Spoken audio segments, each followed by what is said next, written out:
جب آپ علم کے ذریعے پیغام پہنچائیں گے تو کوئی بھی انسان علم کی اگر مخالفت کرتا ہے تو وہ انسان کہلانے کے بھی لائق نہیں ہے۔ وہ آپ کا جو دین ہے وہ علم کے ساتھ ساتھ حکمت، کہ اللہ نے قرآن کو حکمت کے ساتھ اتارا ہے۔ حکمت شفا کے لیے ہوتی ہے، یعنی کہ لوگوں کے فائدے کے لیے ہوتی ہے۔ تو جو قرآن آپ کی کتاب ہے دین کی، وہ لوگوں کے بھلے کے لیے ہے، کامیابی کے لیے ہے، نافع کے لیے ہے، شفا کے لیے ہے، برکت کے لیے ہے، انعام کے لیے ہے، کامیابی کے لیے ہے، اقرار کے لیے، دل کے سکون کے لیے، اطمینان کے لیے، وفا کے لیے اور پاسداری کے لیے۔ جب ہر چیز آپ کو قرآن سے ملے گی تو آپ کیسے قرآن کو چھوڑ سکیں گے؟ کہ انسانیت بھی اسی میں ہے، ہمدردی بھی اسی میں ہے، بھائی چارگی بھی اسی میں ہے، ٹھیک ہے، رحم دلی بھی اسی میں ہے، بخشش بھی اسی میں ہے، اور آپس میں ایک ہونے کی علامت بھی اسی میں ہے، اور ساتھ دینا بھی اسی میں ہے، اور ایک ساتھ چلنے کا حکم بھی قرآن میں ہی ہے، اور ایک دوسرے کی مدد کرنا بھی قرآن میں ہی ہے۔ جب ہر چیز آپ کو قرآن سے ملے گی تو پھر قرآن کے مخالف آپ کیسے چلیں گے؟ ٹھیک ہے، اگر انسانیت کو آپ نے پڑھا ہوگا۔ جن لوگوں نے انسانیت کو ہی نہیں پڑھا وہی قرآن کے خلاف چلتے ہیں، ٹھیک ہے، وہی قرآن کے خلاف، تو قرآن انسانوں کے لیے پیغام ہے، کیا ہے؟ مومنوں کے لیے اتباع کا پیغام ہے۔ جب ایمان لے آتے ہو تو تم اطیع اللہ و اطیع الرسول، یعنی اللہ اور اس کے رسول کی اطاعت کرنے لگ جاؤ۔ ایمان لائیں گے کیسے؟ جب قرآن سے ہم علمی دلیلیں دے کے انہیں بتائیں گے کہ یہ علم ہمارا انسانی نافع کے لیے ہے، یعنی یہ تمہیں فائدہ دے گا، کیا دے گا؟ اگر تم اسے دنیا کے لحاظ میں بھی دیکھو گے تو یہ دنیا کی بھی بھلائی تمہیں بتائے گا، اور اگر دین کے لحاظ سے تم اس قرآن کو دیکھو گے تو یہ دین کی بھی بھلائی تمہیں بتائے گا۔ جب دونوں بھلائیاں یہ بتاتا ہے، دنیا کی بھی اور آخرت کی، یعنی کہ دنیا میں بھی جو لوگ نیک ہیں، اچھے ہیں، ان کے بارے میں بھی خبر دیتا ہے، اور جو برے ہیں ان کے بارے میں بھی، اور آخرت میں بھی جو نیک ہیں اور برے ہیں ان کے بارے میں۔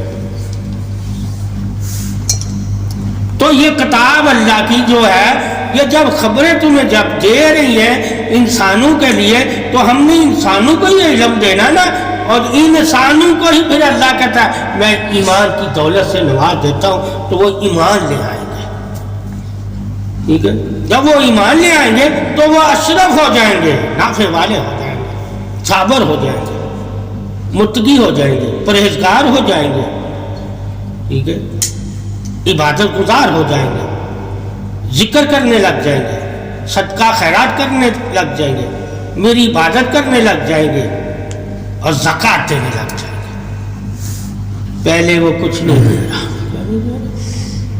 پہلے صرف انسان ہے خسارے میں، ٹھیک ہے، اور جب اس نے علم لیا وہ انسان نافع کی تلاش میں لگ گیا، اور نافع کیا ہے؟ ایمان۔ جب وہ ایمان لے آیا تو وہ نافع والوں میں شامل ہو گیا۔ یعنی کہ علم سے اگر تم ایمان کی طرف نہیں آتے، اللہ رسول کی اتباع کی طرف، وہ علم بھی تیرے لیے گلے کا طوق ہے۔ تو پھر حدیث میں یہ ہے کہ ایسا علم انسان کے گلے کا طوق ہے جو اسے اللہ رسول کی طرف نہ لائے۔ ایسے لوگوں کو بھی دیکھنا ہے کہ جو علم رکھ کے بھی اللہ رسول پہ ایمان نہیں رکھتے، ان کے بارے میں اللہ نے کیا کہا ہوا ہے، یعنی کہ دنیا کے نافع کی وہ عقل رکھتے ہیں مگر مرنے کے بعد کے نافع کو وہ مانتے ہی نہیں ہے۔ ایسے لوگوں کے بارے میں اللہ اور رسول کا کیا فرمان ہے؟ کہا ایسے لوگوں کے گلوں میں طوق ہے، ٹھیک ہے، وہ علم نہیں ہے، گلے کا طوق ہے ان کے لیے، ٹھیک ہے۔ تو پھر علم دنیا والا علم گلے کا طوق کہلا دیا گیا، اور اتباع والا علم گلے کا ہار کہلا دیا گیا، کہ اگر تم قرآن کو اور علم کو حاصل کر کے بھی اللہ رسول کی اتباع نہیں کرتا تو وہ علم تیرے گلے کا توق ہے. اور اگر تو اللہ رسول کی اتباع کرتا علم تو کم حاصل کرتا مگر قرب تجھے ملے گا.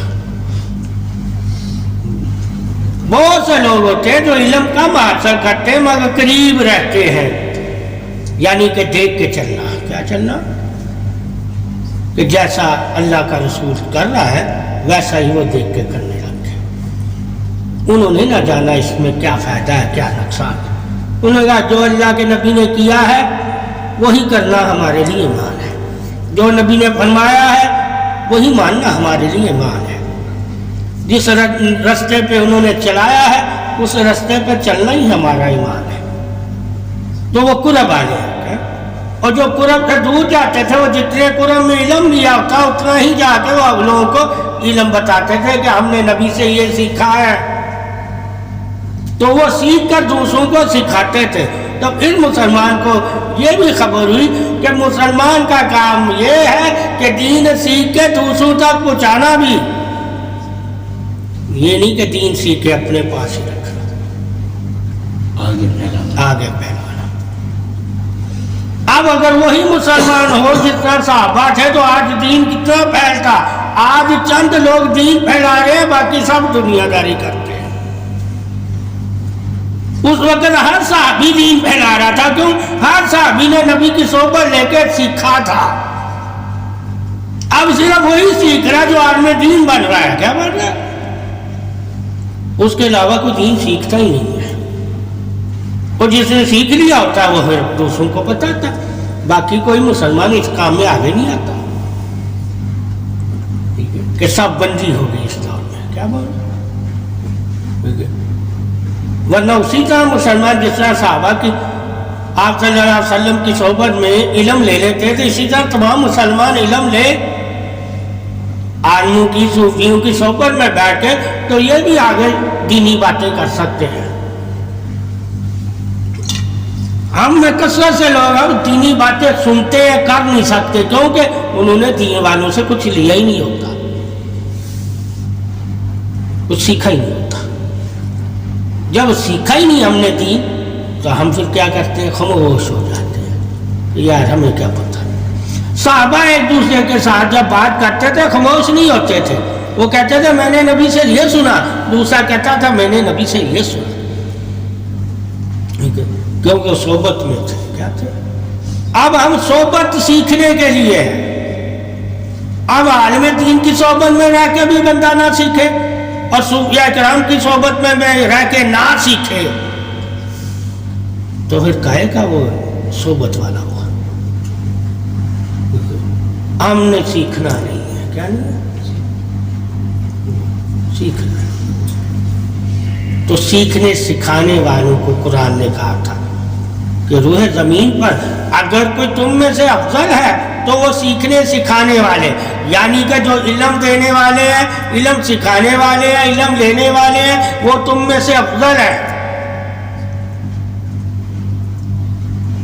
اس سے ثابت ہوا کہ بندے کو افضل ہونے کے لیے علم لینا لازم ہے ورنہ بندہ افضل نہیں ہو سکتا.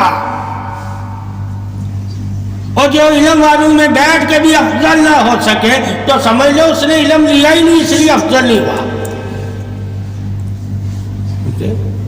روح زمین پر انسانوں میں اگر تم افضل ہو سکتے ہو تو وجہ صرف علم ہے. ٹھیک ہے؟ ہم علم نہیں لے رہے. کیا نہیں لے رہے؟ اور پھر اس علم کو حاصل کر کے اس کا تحفظ کرنا یعنی کہ مانت سمجھ کے دوسروں تک پہنچانا بھی مسلمانوں کا ہی فرض ہے. ہم جھجکتے ہیں دوسروں تک پہنچانے میں کہ یہ مولویوں کا کام ہے، یہ مسلمانوں کا کام ہے. ٹھیک ہے؟ سیکھنا سکھانا انسانوں کا کام ہے. ہم انسان کو علم لے کے آگے دینا چاہیے. آج کون دے رہا ہے؟ صرف جو مدرسے سے واقف ہے. ٹھیک ہے؟ ان کا کام ہے یہ علم دینا اور لینا. اور جو مسلمان ہیں گھروں میں رہتے ہیں وہ اس چیز کو اہمیت ہی نہیں دیتے، وہ صرف کھانا اور سونا. وہ اس میں دور میں لگے رہتے ہیں، ان کی علمی دور ہے ہی نہیں ہے، اس لیے گھر میں تربیت نہیں ہے، اسی وجہ سے گھر میں ادب نہیں ہے، اخلاق نہیں ہے، ٹھیک ہے، اور پہچان نہیں ہے، کیوں؟ ہم نے علمی صورت میں اپنے گھر میں کبھی سبق دیا ہی نہیں ہے۔ جب علمی صورت میں ہم نے اپنے گھر میں سبق ہی نہیں کسی کو دیا، علم ہی نہیں کسی کو دیا، تو وہ پھر باہر سے جو سیکھتے ہیں وہی پھر آ کے گھر والوں کو سکھانے لگ جاتے ہیں کہ تمہیں کیا پتا، ٹھیک ہے۔ اس وجہ سے مسلک رکھنے والے لوگ باہر ہوتے ہیں، گھر میں جو ہے وہ ذات ہوتی ہے، تو ذاتی طور پہ جب ہم علم دیں گے تو لوگ مسلکی طور پہ جو علم دے رہے ہیں، ٹھیک ہے، وہ ہمارے بچوں کو اپنی طرف قائل نہیں کر سکیں گے، جو گھر سے مضبوط ہے۔ اور جب ہم بچوں کو گھر سے ہی علم دیں گے اور نصیحت دیں گے اور ہدایت دیں گے اور اچھی باتیں بتائیں گے تو وہ لوگوں کی باتیں نہیں سنیں گے، وہ کہیں گے جو ہمیں ہمارا ماں باپ دے رہا ہے وہی ہم سے بہتر ہے۔ اس لیے علم کا ہونا لازم ہے ہر گھر میں، تاکہ باہر سے سیکھ کے لوگ گھروں میں غالب نہ ہو جائیں، گھر سے سیکھ کے باہر غالب ہو تو پھر وہ علم آیا۔ تو گھر کا علم سب سے بنیادی علم ہوتا ہے، کیوں؟ وہ علم حیا سے